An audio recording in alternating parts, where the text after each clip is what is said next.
Long before England was a nation, its lands were divided among rivals: Wessex, Mercia, and Northumbria.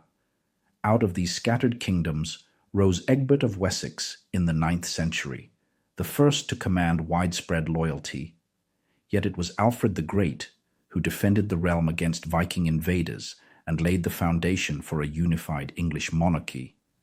His grandson, Athelstan, is remembered as the first true king of all England, ruling over a land that was finally stitched together. For generations, Anglo-Saxon kings reigned, but everything changed in 1066. When Edward the Confessor died without an heir, Harold Godwinson took the throne, only to face invasion from across the sea. William, Duke of Normandy, crossed the English Channel with ambition and armour, defeating Harold at the Battle of Hastings. Thus began the Norman era, as William the Conqueror reshaped England with castles, feudal rule, and iron-fisted control. The Normans eventually blended into English identity, and with Henry II, a new dynasty emerged, the Plantagenets. Henry II created legal reforms and fathered legends. His sons included Richard the Lionheart and the ill-fated King John, who was forced to seal the Magna Carta in 1215, a document that began limiting royal power. Their descendants waged wars abroad and at home. Edward I subdued Wales and challenged Scotland, while Edward III set off the 100 Years' War with France. But instability grew, and by the reign of Richard II, the crown was contested by rival branches of the same family. Civil war erupted in the struggle known as the Wars of the Roses. The Red Rose of Lancaster and the White Rose of York fought for supremacy. Henry IV, a Lancastrian, seized power, but his grandson Henry VI proved too weak to hold it.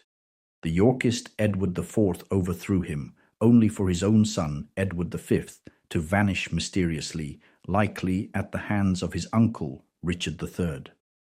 Richard's short reign ended when Henry Tudor defeated him at Bosworth Field in 1485, taking the throne as Henry VII and closing the chapter on medieval chaos.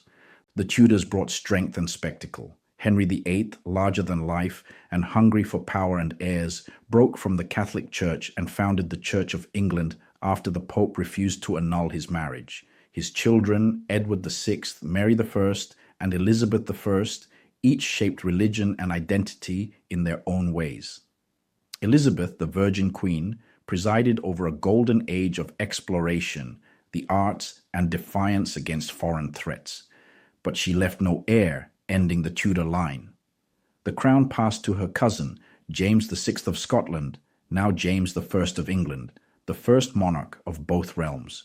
The Stuarts dreamed of unified rule, but Parliament stood in the way.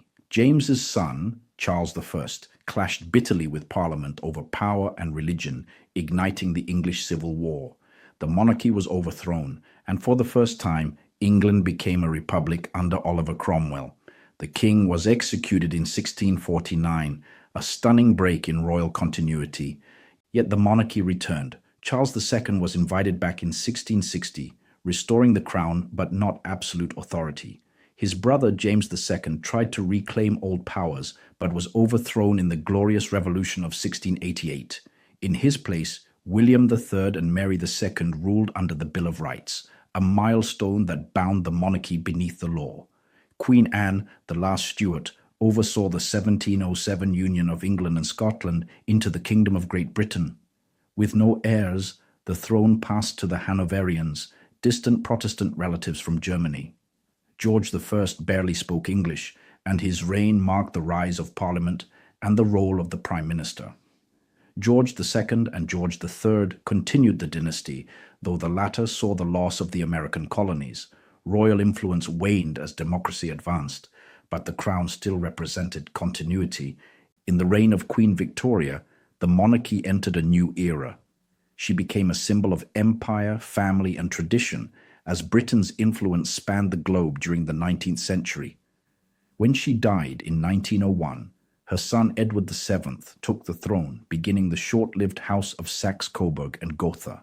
But with World War I stirring anti-German sentiment, his son George V rebranded the royal house as the Windsors in 1917. The Windsors would guide the monarchy through turbulent modern times. Edward VIII abdicated in 1936 to marry Wallis Simpson, an American divorcee, yielding the throne to his brother George VI. He shepherded the nation through World War II with quiet strength. His daughter, Elizabeth II, ascended in 1952 and reigned for 70 years, becoming a global icon of duty and stability. In 2022, upon her passing, the crown passed to her son, now King Charles III. His reign marks a monarchy transformed from absolute authority to constitutional symbolism, from empire to commonwealth, from iron scepters to soft diplomacy. Today, the British monarchy stands not as a ruling force, but as a living emblem of a thousand-year story, shaped by conquest, compromise, tradition, and change. From Egbert to Alfred, from William the Conqueror to Henry VIII, from Victoria to Elizabeth II, and now Charles III, the journey of the British crown is not merely a lineage of kings and queens, it is the evolving story of a nation, its people, and the power they chose to redefine.